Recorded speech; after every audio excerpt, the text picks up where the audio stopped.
Hey, what's happening, Roland? I'll tell you what's happening with me. I'm trying to get some exercise in before it rains. Got some rains coming. That's a good deal. You know, last week we got a reprieve because we had the forest fire, and the rains came at the last minute and didn't burn the house down. Stopped the fire just a few short miles away down the Everglades. In the meantime, I'm trying to lose weight. I don't know. I'm riding my bicycle every day. And that's a big deal. Hey, but last week I went and shot some footage and got some really good camera work done.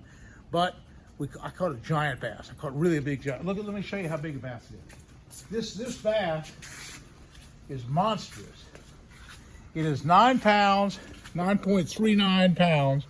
It's almost 9.5 pounds. I caught it just 2 days ago down the Everglades on a hardtail grub. Now, you know, Gary Yamamoto has these 4.5 hardtail grubs, and he sends me these seconds. And these are ones that are maybe crooked or have a bad color or something. I can't even tell what's wrong.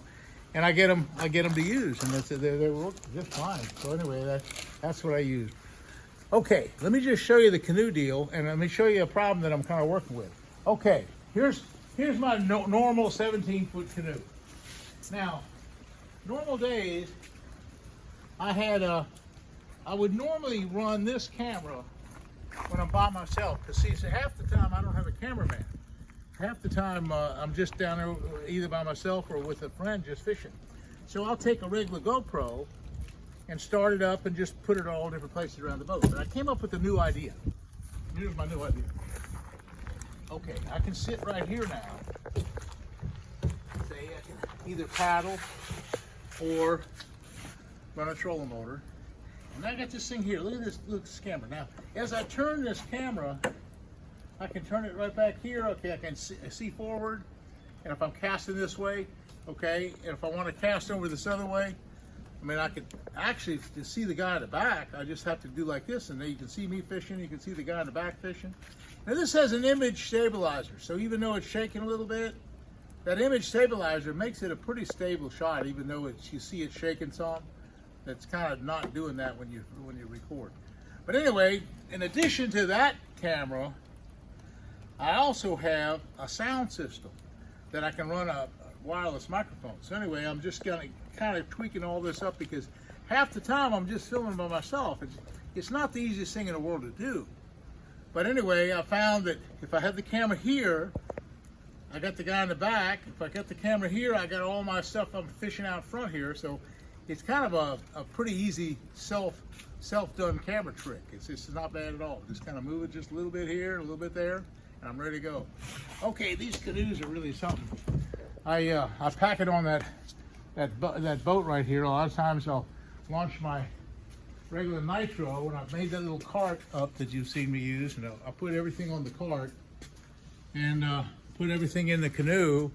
And I can just walk for a mile or so down a levee into another spot and fish. But then again, I can paddle. And some places in the Everglades allow trolling motors. Some places don't allow trolling motors. So it's kind of, you know, there's a lot of wildlife management areas.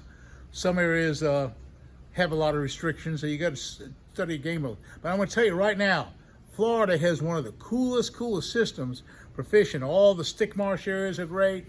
All these A1 areas down around the L27 down around Alligator Alley, all those kind of places are just super good bass fishing. And I'm catching as many big fish right now as I've ever caught.